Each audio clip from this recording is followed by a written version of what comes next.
Iluxerunt coruscationes tuae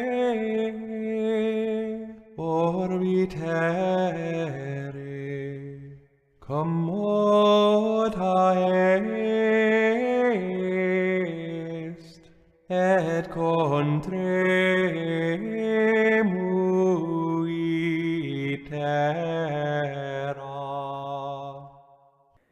Mes bien chers frères, le Seigneur découvre sa gloire devant les témoins qu'il a choisis, et il éclaire d'une telle splendeur cette forme corporelle qu'il a en commun avec les autres hommes, que son visage a l'éclat du soleil, et que ses vêtements sont aussi blancs que la neige. Par cette transfiguration, il voulait avant tout prémunir ses disciples contre le scandale de la croix, et, en leur révélant toute la grandeur de sa dignité cachée, empêcher que les abaissements de sa passion volontaire ne bouleversent leur foi. Mais il ne prévoyait pas moins de fonder l'espérance de l'Église, en faisant découvrir à tout le corps du Christ quelle transformation lui serait accordée. Ses membres se promettraient de partager l'honneur qui avait resplendi dans leur chef. Le Seigneur lui-même avait déclaré à ce sujet, lorsqu'il parlait de la majesté de son avènement. En ce temps-là, les justes brilleront comme le soleil dans le royaume de leur Père. Et l'apôtre saint Paul l'atteste lui aussi, lorsqu'il dit « J'estime qu'il n'y a pas de commune mesure entre les souffrances du temps présent et la gloire que le Seigneur va bientôt révéler en nous. Et encore, vous êtes morts avec le Christ, et votre vie reste cachée avec lui en Dieu. Quand paraîtra le Christ, qui est votre vie, alors vous aussi, vous paraîtrez avec lui en pleine gloire. » Cependant, pour confirmer les apôtres et les introduire dans une complète connaissance, un autre enseignement est ajouté à ce miracle. En effet, Moïse et Élie, c'est-à-dire la loi et les prophètes, apparurent en train de s'entretenir avec le Seigneur. Ainsi, par la réunion de ces saints hommes, s'accomplirait de façon certaine cette prescription. Toute parole est garantie par la présence de 2 ou 3 témoins.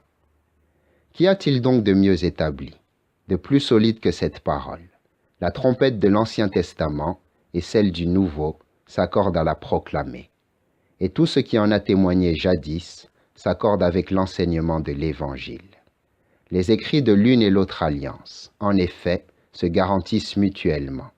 Celui que les signes préfiguratifs avaient promis, sous le voile des mystères, est montré comme manifeste et évident par la splendeur de sa gloire présente.